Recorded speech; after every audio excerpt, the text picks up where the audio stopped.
Chéquense nomás esta mafia inmobiliaria que opera en Veracruz. Sí, el cártel inmobiliario en nuestras propias narices. La mismísima Rocío Nale ya sacó los trapitos al sol. Funcionarios que, literal, arrancaban las hojas del registro público para robarte tu casa. Pura tranza descarada. Así mero se las gastan y agárrense, porque en el Congreso se les aguó la fiesta. Porque congelaron la revocación de mandato que según va a esperar la línea federal. Ahora, esto ya calienta y duele. La inseguridad nos tiene hasta las chanclas. En Acayucan levantaron al líder taxista Lupe Lobo presuntamente por negarse a ser halcón. Y en Córdoba le arrebataron la vida al fotógrafo Luis Enrique en su propia puerta. Quédate, porque aquí no nos guardamos nada. Soy Rodrigo Crosa y esto es el Noti Express. ¡Arrancamos! Nale destapa cártel inmobiliario. Imaginen por un momento que compran una casa, hacen todo el esfuerzo de su vida, pagan sus impuestos, tienen sus escrituras y de repente alguien llega a decirles que esa casa no es suya. Y no porque hayan dejado de pagar, sino porque alguien dentro del gobierno decidió borrar su nombre de los papeles. Esto no es una película de terror, es lo que está pasando en Veracruz y por fin alguien desde el poder lo admite con todas sus letras. Hemos estado trabajando, me ha ayudado mucho Ricardo Agüed. Es un grupo de abogados, gente que está involucrada y estamos metiéndonos a fondo. Con patrimonio, con todo lo que tiene que ver. Vamos a trabajar muy fuerte en esa zona y en todas las de Veracruz.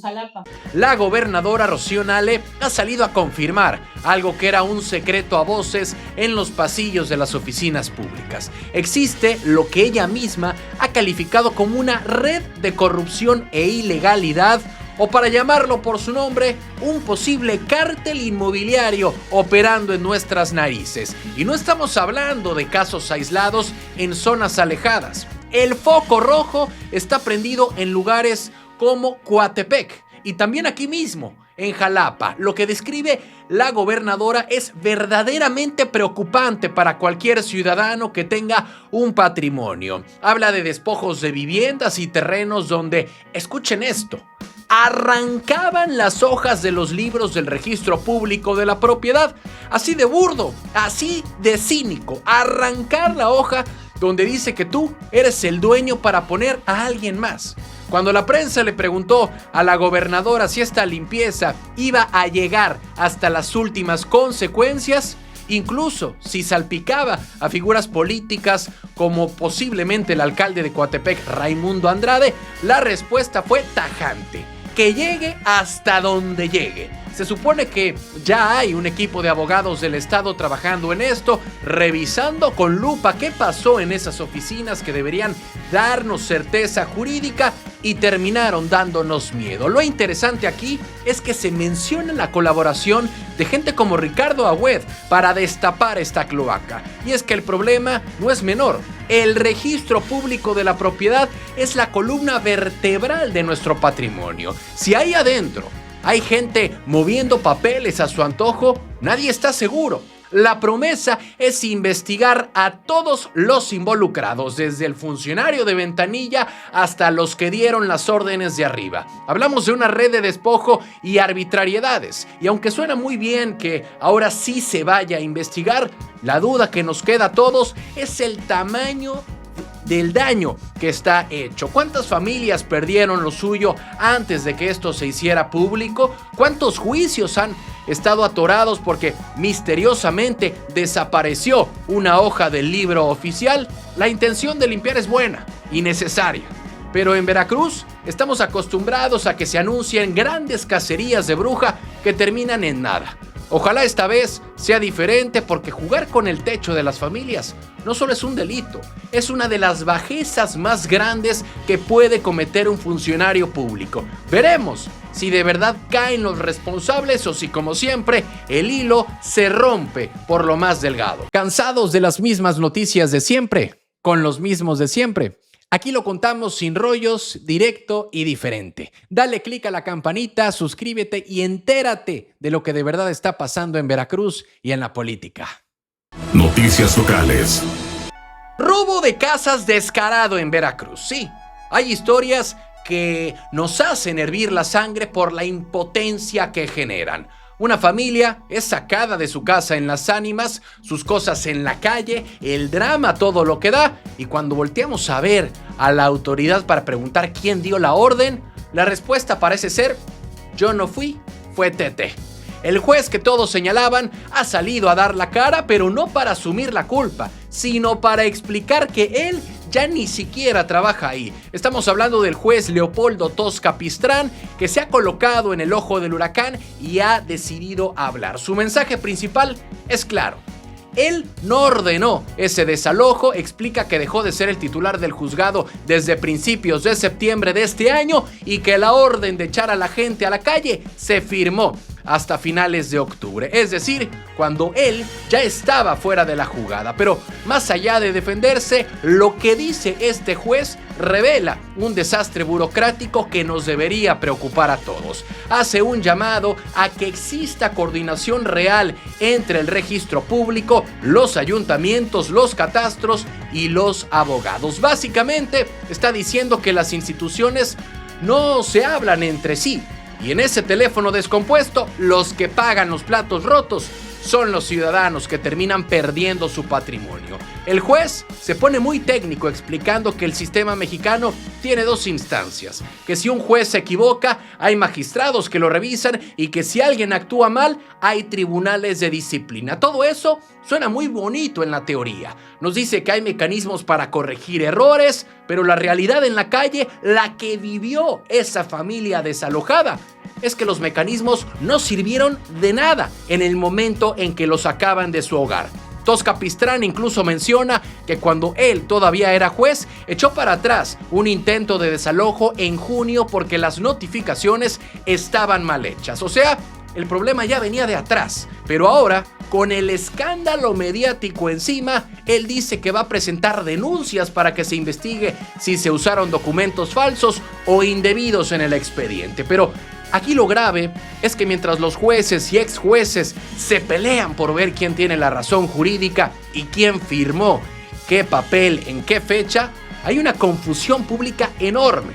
La gente no sabe en quién confiar. Si un documento oficial puede ser cuestionado, si una orden de desalojo aparece de repente y nadie se hace responsable directo, estamos en un terreno muy peligroso. Al final del día, la explicación técnica puede ser correcta, puede que el juez tenga razón y él no firmó esa orden específica, pero eso no le devuelve la tranquilidad a la familia afectada ni nos quita a nosotros la sensación de que la justicia en Veracruz es una ruleta rusa donde a veces la falta de comunicación entre autoridades te puede costar la casa. Noticias locales. Congelan revocación de Nale. Sí, el Congreso del Estado acaba de poner freno de mano en esta situación. La presidenta de la mesa directiva del Congreso, Naomi Edith Gómez, ha salido a decirnos que no hay prisa, que legislar ahorita sobre la revocación de mandato sería, escuchen esta palabra, irresponsable.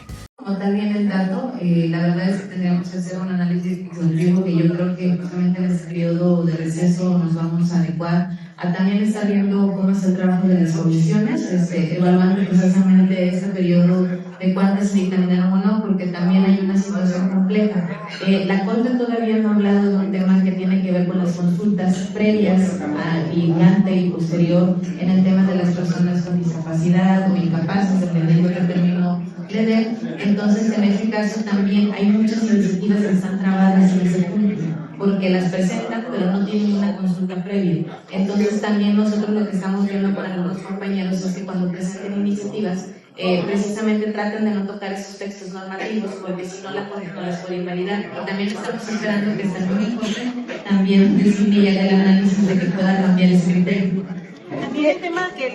Según ella, el riesgo es que si Veracruz hace su ley local y luego a nivel federal cambian las reglas, nuestra ley no serviría para nada y la podrían impugnar.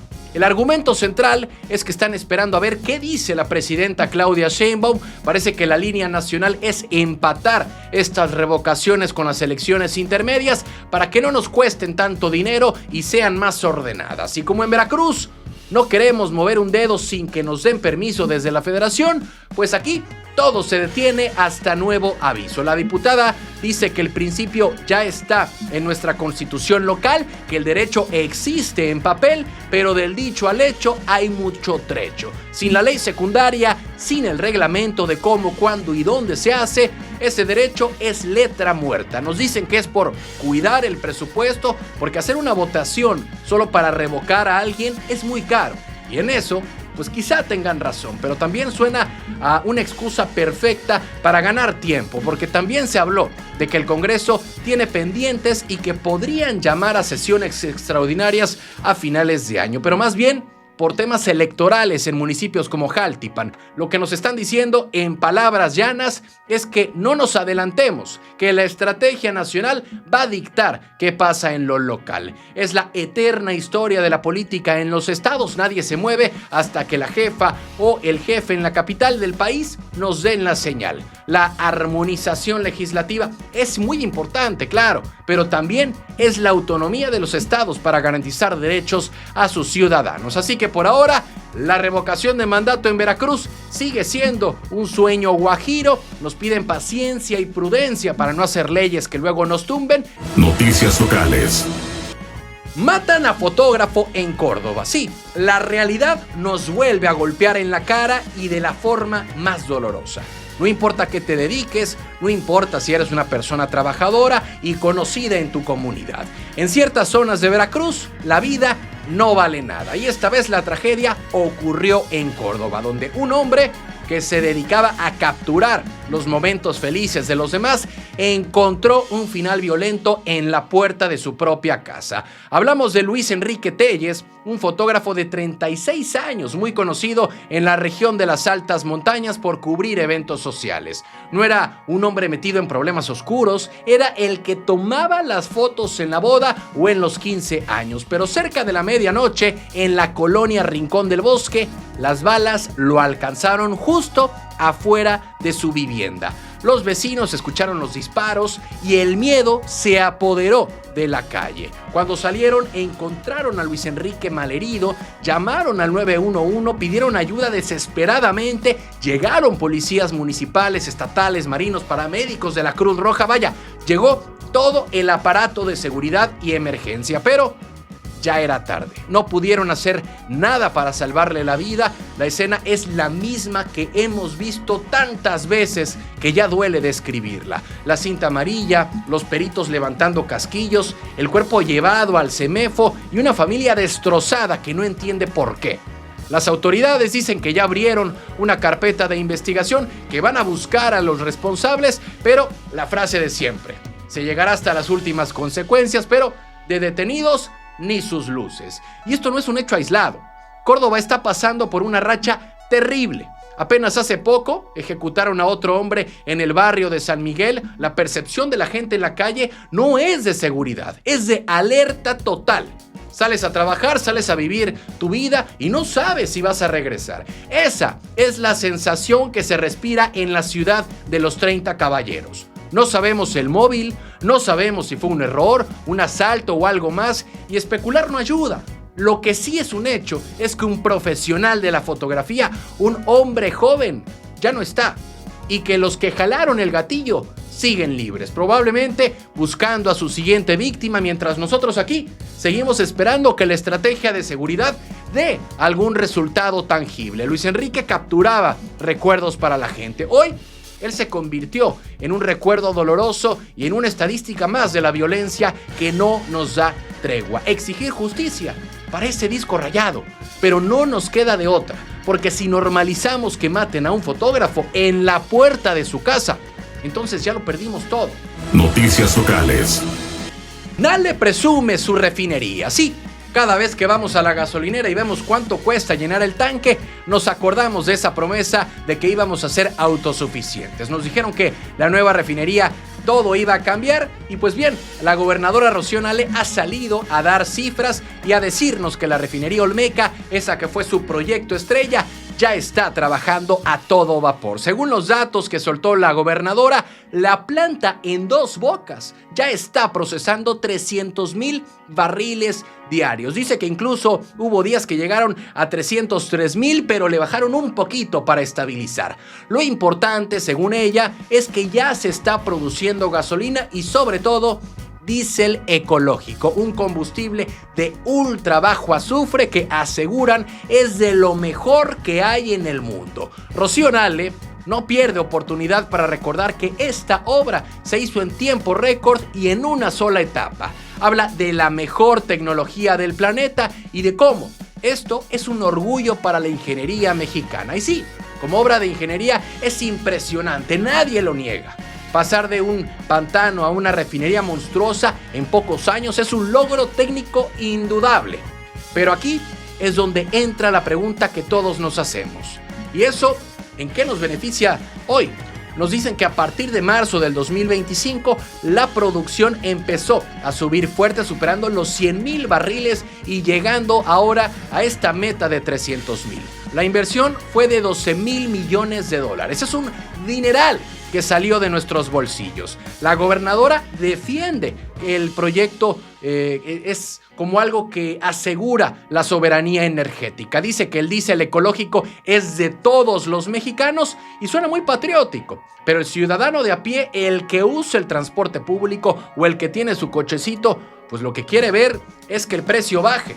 Y si producimos tanto y tan bueno, pues hay que buscar que podamos sentir el golpe que cada vez menos, que nos cueste cada vez menos esta situación del combustible, ¿no? Entonces, en los detalles técnicos, bien por parte de la gobernadora, pero también hay que ver resultados por parte de Pemex, por parte del gobierno federal en esta situación de la gasolina que vemos que de plano no baja. Es cierto que estas obras tardan en madurar y en reflejarse en la economía diaria, pero la narrativa oficial es de triunfo total, de misión cumplida. Nos hablan de las 18 plantas de proceso, de los miles de trabajadores. Es un discurso de éxito rotundo. Sin embargo, la brecha entre el discurso de los barriles y la realidad de los litros que pagamos, pues sigue siendo el tema pendiente que, hay que decirlo, ya depende de la actual administración federal, del actual Pemex, esta situación que hay que estar observando, pero por otro lado, qué bueno que la refinería procese 300,000 barriles, qué bueno que tengamos tecnología de punta, pero hasta que eso no se traduzca en un alivio real para la economía familiar, para muchos seguirá siendo solo pues un proyecto. Esperemos que pronto esos barriles se conviertan en pesos ahorrados para la gente. Noticias locales. Secuestran al líder taxista en Veracruz. Sí, en el sur de Veracruz trabajar honestamente se ha convertido en una actividad de alto riesgo. Y no lo digo yo. Lo dicen los hechos que están ocurriendo en Acayucan y sus alrededores. La historia que les voy a contar hoy es de terror. Un líder taxista secuestrado presuntamente por la razón más indignante posible, por negarse a trabajar para los delincuentes. Se trata de Guadalupe Cruz, conocido como Lupe Lobo, un hombre que representaba a los taxistas del sitio Nicolás Bravo. Fue privado de su libertad a plena luz del día en una colonia de Acayucan. ¿Y saben por qué? Según denuncia el empresario Miguel Ángel Vázquez Bonilla, fue porque no quiso ser halcón, no quiso ser los ojos y oídos de los malandros. La acusación es gravísima. Estamos hablando de que el crimen organizado ya no solo pide cuota o extorsión, sino que quiere reclutar a la fuerza a la gente trabajadora. Si manejas un taxi, te quieren obligar a reportar quién entra y quién sale del pueblo. Y si dices que no, si te niegas a ser parte de su red, te levantan. Es la ley de plata o plomo aplicada a gente inocente. Este caso se pone más oscuro porque apenas hace una semana apareció el cuerpo de otro taxista, Alex Ulises, alias Kalimba. Lo dejaron sin vida en la entrada de un rancho. Y el mensaje es claro y brutal. Están cazando a los transportistas y en medio de todo esto hay señalamientos políticos muy fuertes hacia las autoridades municipales de Sayula de Alemán, a quienes acusan de permitir permitir este desastre. El empresario Vázquez Bonilla ha hecho un llamado desesperado en redes sociales. Pide que Lupe Lobo regrese sano y salvo. Dicen que es momento de alzar la voz y no permitir que la cobardía y la corrupción sigan costando vidas. Pero la realidad es que el miedo en el gremio taxista es total. ¿Cómo sales a trabajar sabiendo que en cualquier esquina te pueden llevar por no querer ser cómplice? Las familias de esta zona viven en una incertidumbre constante. No saben si la autoridad los cuida o si está coludida. Cuando el crimen tiene el poder de levantar a un líder gremial por no cooperar, pues significa que el Estado de Derecho se ha roto por completo en esa región. Acayucan, Sayula, toda esa franja está ardiendo. Esperemos de corazón que Lupe Lobo aparezca con vida, pero más allá de este caso, urge que alguien ponga orden en el sur. No es posible que la opción laboral para un taxista sea convertirse en un delincuente a la fuerza o terminar en una fosa. Eso no es vida, eso es supervivencia en su estado más cruel.